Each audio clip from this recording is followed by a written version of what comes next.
BC reservation సంబంధించి supreme court సంచలన తీర్పు వెల్లడించింది. కొద్దిసేపటి క్రితమే జస్టిస్ విక్రమ్నాథ్, జస్టిస్ సందీప్ మెహతా నేతృత్వంలో ధర్మాసనం కీలక తీర్పు వెల్లడించింది. వంగ గోపాల్ రెడ్డి అనే వ్యక్తి, సిరిసిల్లకు సంబంధించిన వంగ గోపాల్ రెడ్డి అనే వ్యక్తి ప్రభుత్వం విడుదల చేసినటువంటి స్పెషల్ జీవో నంబర్ 9 ఏదైతే ఉందో దాన్ని వ్యతిరేకిస్తూ సుప్రీంకోర్టులో పిటిషన్ దాఖలు చేయడం జరిగింది. ఈ పిటిషన్పై కొద్దిసేపటి క్రితమే సుప్రీం ధర్మాసనం విచారణ చేపట్టింది. అయితే హైకోర్టులో బీసీ రిజర్వేషన్ సంబంధించి ఇప్పటికే కేసులు పెండింగ్ ఉన్న నేపథ్యంలో పిటిషనర్ తరపు వాదనలు విన్నటువంటి ధర్మాసనం ఆ పిటిషన్ డిస్మిస్ చేయడం జరిగింది. అట్లాగే పిటిషన్ తరపు న్యాయవాది ఎవరైతే ఉన్నారో ఆ న్యాయవాదికి ప్రశ్నల వర్షం కురిపించిందని చెప్పవచ్చు. ఇది ద్విసభ్య ధర్మాసనం ఆర్టికల్ 34 కింద ఎందుకు పిటిషన్ ఫైల్ చేశారని పిటిషనర్ తరపు న్యాయవాదిని ద్విసభ్య ధర్మాసనం ప్రశ్నించింది.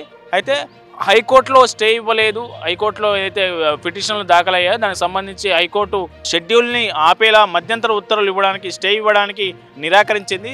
హైకోర్టు స్టే ఇవ్వలేదు కాబట్టి సుప్రీంకోర్టులో పిటిషన్ దాఖలు చేయాల్సి వచ్చిందని పిటిషనర్ ఎవరైతే ఉన్నారో వంగ గోపాల్ రెడ్డి, ఆయన తరఫు న్యాయవాది సుప్రీంకోర్టుకు తెలియజేయడం జరిగింది. ఈ వాదనలు విన్న సుప్రీంకోర్టు ద్విసభ్య ధర్మాసనం హైకోర్టు స్టే ఇవ్వకుంటే సుప్రీంకోర్టు వరకు వస్తారా, లేదు అవసరం లేదు, ఈ కేసును ఈ పిటిషన్ డిస్మిస్ చేస్తున్నాం, మీరు హైకోర్టుకు వెళ్ళండి, హైకోర్టులో చూసుకోండి అంటూ ఆ పిటిషన్ డిస్మిస్ చేయడం జరిగింది.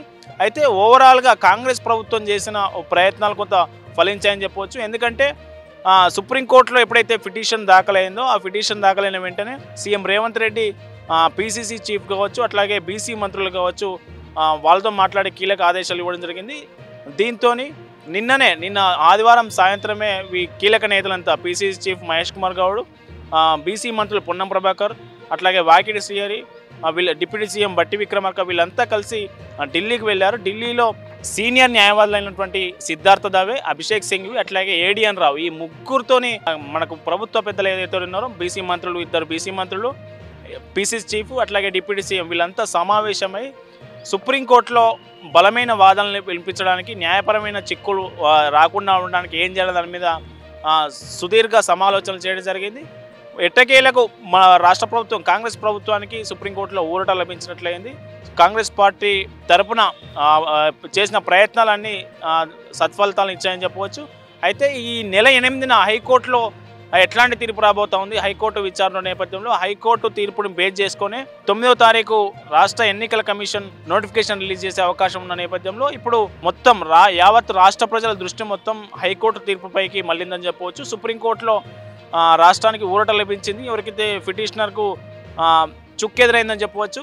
అయితే హైకోర్టులో ఈ తీర్పు ఎట్లా ఉండబోతా ఉంది, దీని మీద ఎన్ని పిటిషన్లు దాఖలయ్యాయి, ఏ పిటిషన్లో ఎవరెవరు ఇంప్లీడ్ అయి ఉన్నారు, హైకోర్టులో ఎట్లాంటి వాదన వినిపించాలని రాష్ట్ర ప్రభుత్వం భావిస్తూ ఉన్నది, ఇట్లాంటి అన్ని అంశాలపై ఉత్కంఠ నెలకొంది. మొత్తానికి బీసీ రిజర్వేషన్ సంబంధించి సుప్రీంకోర్టులో ఉన్న బాలు హైకోర్టు వరకు వచ్చిందని చెప్పవచ్చు. రాష్ట్ర ప్రజల కాన్సన్ట్రేషన్ అంతా హైకోర్టు మీదనే కేంద్రీకృతమై ఉందని చెప్పవచ్చు. మొత్తానికి స్థానిక సంస్థల ఎన్నికలకు సంబంధించి సుప్రీంకోర్టులో ఊరట లభించింది. హైకోర్టు తీర్పుల మీదనే ఇప్పుడు అందరి దృష్టి కేంద్రీకృతమైందని చెప్పవచ్చు.